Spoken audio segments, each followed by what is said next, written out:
बिस्मिल्लाहिर्रहमानिर्रहीम। अस्सलाम वालेकुम। क्या हाल है आप सबके? उम्मीद है कि सब खैरियत से होंगे। आज का व्लॉग बहुत ही मज़ेदार होने वाला है। इसमें एक ज़बरदस्त सी दावत है जिसके मैं छोटे से आपको क्लिप्स दिखाऊंगी और बताऊंगी कि वो दावत किसकी थी और किस लिए की गई थी और उसमें हमने क्या कुछ किया। और उसके अलावा बहुत ही मज़ेदार सी रेसिपी है तवा बीफ, और ये आपने बिल्कुल भी मिस नहीं करनी है। ये बहुत सिंपल है, रेस्टोरेंट स्टाइल है और क्विक, झटपट और बजट फ्रेंडली रेसिपी है। तो स्टार्ट करते हैं अपनी रेसिपी को। ये रेसिपी मेरी फ़ेवरेट इसलिए भी है क्योंकि इसमें आप जो है वो थोड़े से मीट से जो है वो ज़्यादा लोगों को केटर कर सकते हैं। और इसको आप चिकन से भी बना सकते हैं, बीफ से भी बना सकते हैं, और गोश्त जो है वो बोनलेस होना चाहिए। आपने देखा है मेरे पास कितना गोश्त है, ये तकरीबन आधा किलो है, और आधा किलो से शायद थोड़ा सा ज़्यादा हो। और इसके आप देख लीजिए कि मैं किस साइज़ के चंक्स कर रही हूँ। और सीज़र्स का इस्तेमाल मैं इसलिए कर रही हूँ क्योंकि ये क्विक होता है, बहुत आसान होता है, और कम वक्त में जो है वो ज़्यादा काम करना हो तो आपको मेरी टिप्स तो फॉलो करनी पड़ेंगी, क्योंकि आपको पता है कि मैं बहुत ज़्यादा टाइम वेस्ट नहीं करती और कोशिश करती हूँ कि कम से कम टाइम में ज़्यादा से ज़्यादा काम हो सके। इस रेसिपी के लिए आपको बहुत ज़्यादा इंग्रेडिएंट्स की ज़रूरत नहीं है। आपने एक बड़ा प्याज और 2 से 3 आप रेड टमाटर ले लीजिए। पके हुए टमाटर हों तो वो अच्छा है। उसके अलावा आपने एक पूरा बंच धनिए का लेना है। हरी मिर्चें और लेमन जूस जो है वो आप अपनी मर्ज़ी और अपने टेस्ट के हिसाब से इस्तेमाल कर सकते हैं, और इनको आपने छोटा छोटा सा चॉप कर लेना है।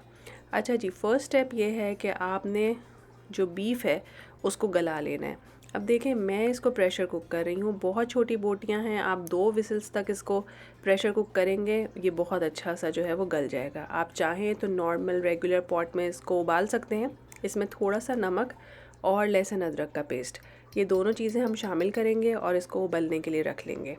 तो मैं चूँकि प्रेशर कुक कर रही हूँ तो मैं थोड़ा सा पानी डालूँगी। अगर आप बॉईल कर रहे हैं तो आप थोड़ा सा ज़्यादा पानी डाल लीजिए।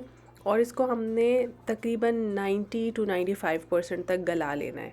अगर चिकन है तो फिर ये स्टेप करने की ज़रूरत ही नहीं है।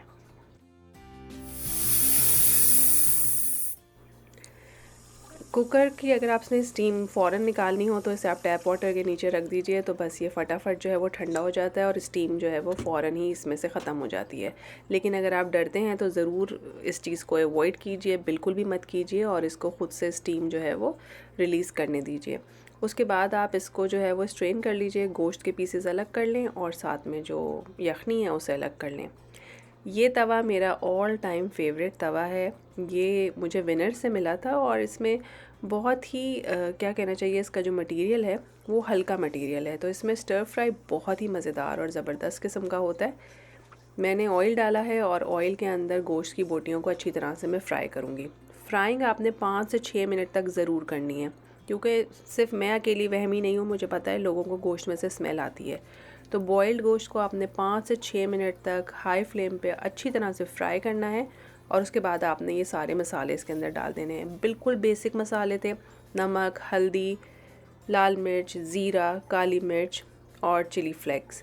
इसके अलावा कुछ उसमें नहीं था ऐसा। और इन मसालों को आप अपनी मर्ज़ी से जो है वो कम या ज़्यादा भी कर सकते हैं। इंग्रेडिएंट्स की लिस्ट मैं आपको जो है वो डिस्क्रिप्शन में दे दूँगी। जैसे ही मसाले थोड़े से कुक हो जाएं तो आप इसके अंदर टमाटर और प्याज डाल दीजिए।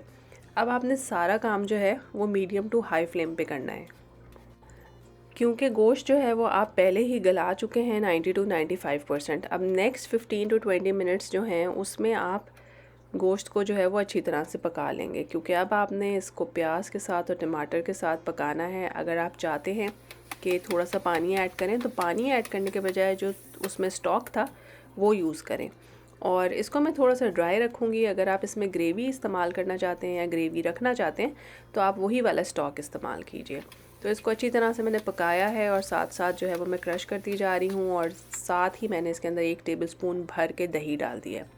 अब आप देख लीजिए कि ये आधा किलो गोश्त था और इसकी क्वांटिटी देखिए। अगर आप टमाटर और प्याज का इस्तेमाल ज़्यादा करेंगे तो इसकी क्वांटिटी इससे भी ज़्यादा बढ़ सकती है। तो ये आपकी चॉइस पे है, लेकिन अगर आप प्याज टमाटर ज़्यादा करें तो आप नमक और मिर्च भी उस हिसाब से कम या ज़्यादा करें, ताकि जो आपका पूरा डिश है उसमें मसालों का बैलेंस जो है वो बरकरार रहे। तो जी, मैं इसको मीडियम टू हाई फ्लेम पे जो है वो मुस्तकिल पका रही हूँ, और मैं उस वक्त तक पकाऊंगी जब तक इसका पानी ना खुश्क हो जाए और उसकी साइड में से तेल ना निकल आए।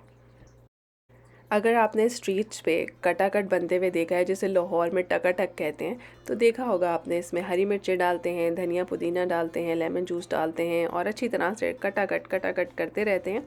और इसको आप जब कटाकट करेंगे तो इसके जो बड़े चंक्स थे वो और छोटे चंक्स में बन जाएंगे। और अगर आप इसमें ग्रेवी रखना चाहते हैं और इसमें और स्टॉक ऐड करेंगे या पानी ऐड करेंगे तो फिर ये ज़रा ज़्यादा मसालेदार हो जाएगा। तो मुझे तो इसको सिर्फ़ और सिर्फ ड्राई ही सर्व करना था, तो मैंने इसमें और स्टॉक नहीं ऐड किया। थोड़ा सा टमाटो केचप मेरा सीक्रेट इंग्रेडिएंट है। ये स्पाइसेस के साथ जो है वो थोड़ी सी मिठास को ऐड करता है और नमक मिर्च को जो है वो बहुत अच्छे तरीके से बैलेंस कर देता है। तो जैसे ये कुक हो जाए आपने इसको 10 से 15 मिनट तक हल्की आंच पे रखना है। ऑयल निकल आया तो गरम मसाला और ये मेरे पास भुना हुआ कुटा हुआ ज़ीरा है, बस ये ऊपर से आपने छिड़क दिया। समझे हर काम मुकम्मल हो गया है, आपका खाना परफेक्टली तैयार हो गया है। इसको गार्निश करें और आप इसको सर्व करें। एक तरफ तो मैंने ये बनाया था और इसके साथ ही जो है वो मैंने दूसरी जो अपने घर में डिश बनाई थी वो थी काली मसूर की दाल। उसकी रेसिपी बहुत मज़ेदार और ज़बरदस्त सी रेसिपी मेरे चैनल पे मौजूद है, ज़रूर उसको चेकआउट कीजिएगा, उसका लिंक मैं डिस्क्रिप्शन में दे दूँगी। इतनी सिंपल है, आपने दाल को 15 से 20 मिनट तक भिगो के रखना है और उसके बाद उसके अंदर सारे मसाले डाल के, इवन ब्राउन प्याज, हरी मिर्च, नमक, हल्दी, लाल मिर्चें डाल के, अदरक लहसुन का पेस्ट डाल के इसको आपने कुक कर देना है उस वक्त तक जब तक दाल गल ना जाए। तो अपने प्रेशर कुकर के हिसाब से आप इसको गला लीजिए। और इमली तकरीबन 1 टेबलस्पून मैंने सोक करके रखी है इस दाल के लिए। जब तक दाल पक रही है तब तक मैंने सलाद बना लिया था। और सलाद ज़रूर बनाया करें, यकीन करें शुरू में अगर बच्चे नहीं खाते तो अगर हर रोज़ सर्व होगा तो एक टाइम ज़रूर आएगा वो खाना स्टार्ट कर देंगे। तो फ्रेश सैलेड बनाया था, जो भी वेजिटेबल्स हैं उन्हें आप काट लीजिए, उसके अंदर नमक, काली मिर्च और थोड़ा सा लेमन जूस डाल दीजिए तो परफेक्ट फ्रेश सैलेड तैयार है। और साथ ही मैंने चावल उबलने के लिए रख दिए थे, तो जी चावल भी बिल्कुल तैयार हो गए हैं।